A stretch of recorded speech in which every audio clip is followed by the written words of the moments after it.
What's the first thought you have when you hear of Kosovo? For some of you, you will think of a country that has gone through a major war in recent history due to the ethnic tensions between the Serbian authorities and the majority ethnic Albanian population. Following this war, Kosovo declared independence in 2008. To date, however, only 104 UN states have recognized this independence, with prominent nations such as Russia, China, and most importantly, neighbouring Serbia being against it. There are still widespread tensions between the Serb and Kosovan populations, particularly along the border with Serbia, and this has sometimes escalated into violence over the past few years. In fact, at the time of making this video, the UK Foreign Office has advised against all but essential travel to the northern parts of the country. So, in this video, I decided to go on a day trip to Kosovo to see how safe it actually was. Let's see how I got on. Good morning, I currently come to you from Skopje, the capital city of North Macedonia. If you haven't already, make sure you watch my previous videos in this Balkan series to understand why I'm here. When I told people I was going to Kosovo, I had a lot of skeptics. People were like, are you sure? Is it safe? Why are you going there? So hopefully in this video I can show you guys that Kosovo is a safe country and that's worth giving a chance. I'm going to be visiting Prizren, which is Kosovo's second biggest city and also the historical capital of Kosovo. From here in Skopje, it's about a 2.5 hour drive, so I probably should get on the road.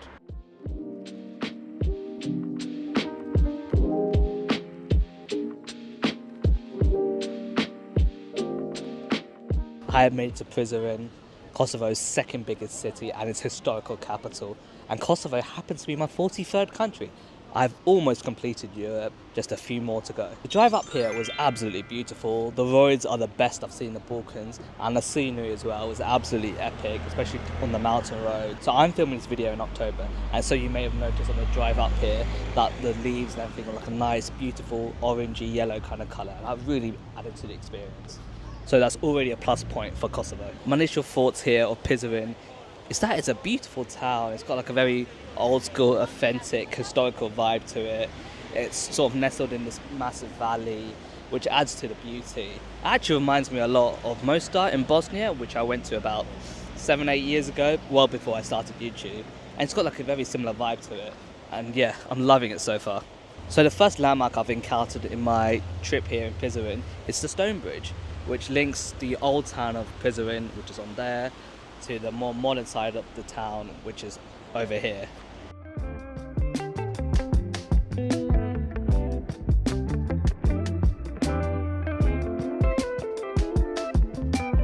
I decided to climb up to Prizren Fortress, one of the major landmarks within the city. As you can probably tell, I was in for a very steep walk. I've just hiked up to Prizren Fortress, which is about a 20-minute walk from the stone bridge, which you can see just over there. It wasn't a hard hike, but as you probably saw, the start of the hike was very, very steep, so just be wary of that. It's well worth hiking up to the fortress. As you know, I love a good view, and this is probably one of the best views I've seen in my whole trip here in the Balkans. You have the whole city of Prizren in front of you, and then you've got the mountains in the distance with the river over there and the old town here to the left. It's just a beautiful view.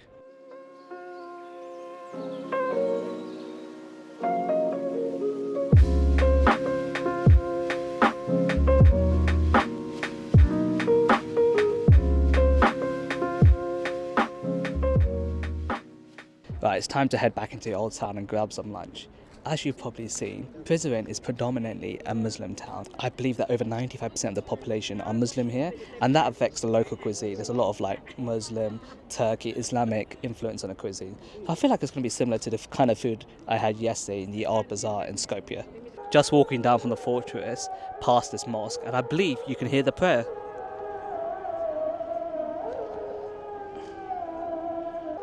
I believe that's the call to prayer, and if it's not, I'm very sorry. But yeah, I've heard it on TV before, but this is the first time hearing it in person. Walking through Prizren, it shocks me how many tourists there are here, which you can probably tell by looking in the background. Though judging by the languages being spoken and the dialects, I feel like most of the tourists here are local to the Balkan area. But still, that's amazing to me, especially considering all the negative stereotypes you hear about Kosovo. And in fact, most of the shops around here are aimed towards the tourists, which reminds me, I need to get myself a postcard for my collection and a magnet for my sister. Do you guys collect souvenirs when you go travelling? If you do, I'd love to know which ones you collect in the comments below.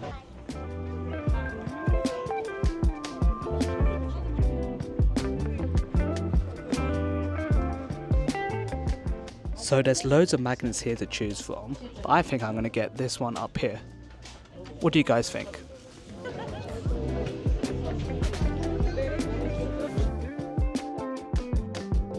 I've come to a restaurant called Pasha for lunch, which is right next to the mosque in the old town. As you can see, it's very busy and very hectic, which hopefully means the food will be good. Let's find out. But yeah, this is a Turkish restaurant, and most of the restaurants within this area are Turkish-based restaurants. And I'm usually a big fan of Turkish food, so hopefully this lives up to the bill. My food is finally here. I thought I was ordering a doner kebab, but accidentally I've ordered myself a doner wrap. Hopefully it's filling enough. Time for the all-important taste test. It's actually really good. The meat is like perfectly cooked. Sometimes when you get kebabs, like they overcook the meat, but this is like perfect. The only slight issue is I definitely didn't order enough food. This wrap is very, very thin. The wrap was actually quite filling after all, and it was also very good value for money. The wrap plus a bottle of water was only €4. Travelling around here in Kosovo and in the Balkans in general, I've realised the pound goes a very long way, and it's an extra reason why you should visit this area of Europe if you haven't already. This is the main square here in the old town, and I feel like this gives the best indication of how crammed this place is, full of tourists. It really wasn't what I was expecting. I am filming on a Sunday, so maybe I should have expected it. I should probably say, Prizren was largely unaffected by the Kosovan War of the late 1990s, which probably goes some way to explaining why the old town is still pretty much intact and why the city is thriving.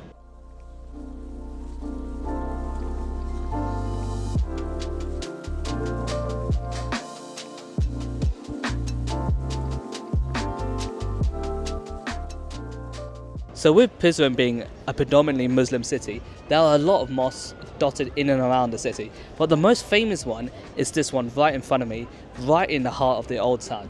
This is the Pasha Mosque, I believe. The mosque was built over 400 years ago, so I had to go inside and see the historic place for myself. I was truly taken aback by the incredible calligraphy and decorations inside the mosque. Whilst there was a sense of calm inside, I didn't want to stay for too long and impede upon the worshippers. One thing I should say at this point is that from what I can tell, all the restaurants and shops here in Prizren only accept cash. None of them accept card. I don't know if that's the same story for the rest of Kosovo, but there's certainly a story here in Prizren, especially in the old town. So make sure you bring a lot of cash if you come here to Kosovo. The time is now currently 4:15, and I'm driving back to Albania tonight, and I'd like to cross the border before it gets dark.